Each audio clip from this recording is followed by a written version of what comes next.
প্রার্থনার মাধ্যমে আমরা ওই পরম শক্তি পরমপিতা ঈশ্বরের সাথে যুক্ত হতে পারি।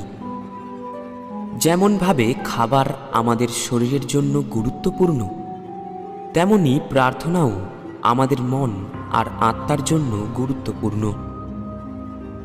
প্রার্থনা ভরা হৃদয় বিশ্বাস আর প্রসন্নতায় ভরে থাকে। যদি আপনি দুশ্চিন্তা করেন, তার মানে আপনি ঠিক করে প্রার্থনা করেননি। আর যদি আপনি সত্যি মন থেকে প্রার্থনা করেছেন, তাহলে চিন্তা কেন করেন? কিসের জন্য চিন্তা করেন? প্রার্থনা আপনার সমস্ত চিন্তা, ভয় আর দুঃখকে দূরে সরিয়ে দেয়।